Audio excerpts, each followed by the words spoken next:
I've been playing A Hat in Time. A Hat in Time is a charming platformer made by a small development studio, the deliciously titled Gears for Breakfast, and was released in October of 2017 on Steam and shortly afterward on PS4 and Xbox One.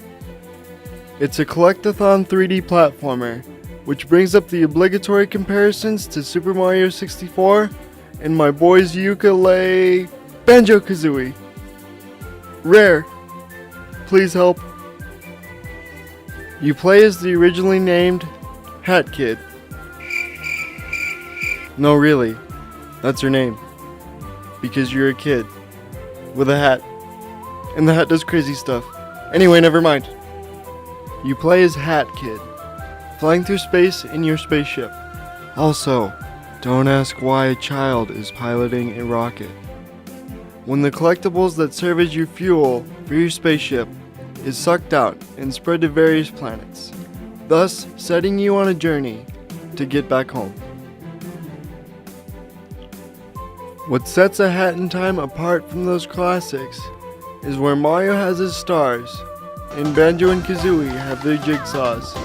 Hat Kid has her timepieces. There's nothing special about these on the surface, since they are literally just hourglasses. It's the way that they are presented that makes all the difference. You only have to collect 25 to complete the game.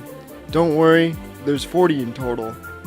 But instead of rewarding you with one every time you pick your nose, I'm looking at you, Super Mario Odyssey.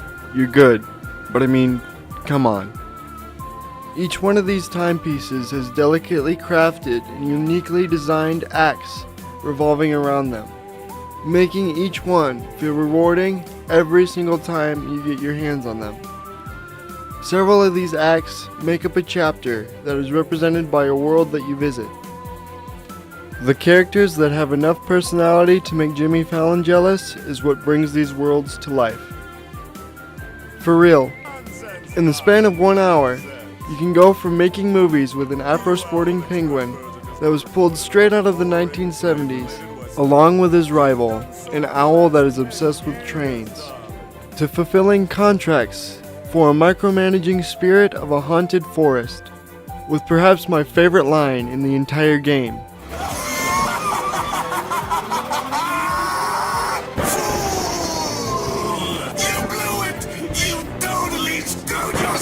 Seriously, I could listen to that all day.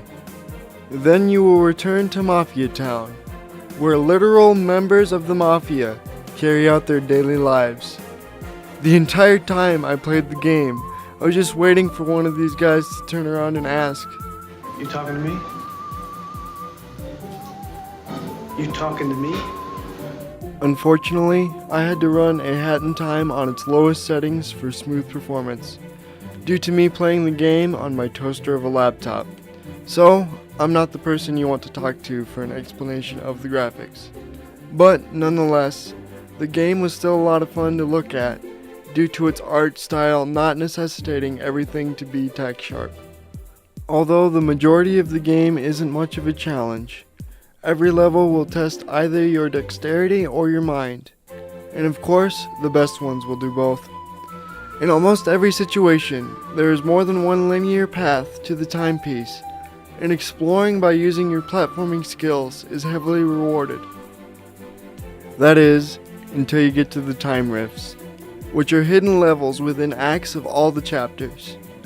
These rifts will not hesitate to chew you up and spit you out with a sweaty controller in your hands. I definitely struggled with the Moon Time Rift the most, which looks like your average time rift with a cute little owl band following you, except they are secretly plotting your murder. I lost count of how many times these guys pushed me back to the beginning of the level if they didn't just flat out kill me. Once you're content with everything the base game offers, it also supports mods and user-created levels that I haven't gotten around to yet, but I definitely plan to in the future. In the end, A Hat in Time was one of my favorite games in recent memory, and it was hard to play without a smile on my face. Hats off to you, Gears for Breakfast, and until next time, this has been Wyatt Bills telling you what I've been playing.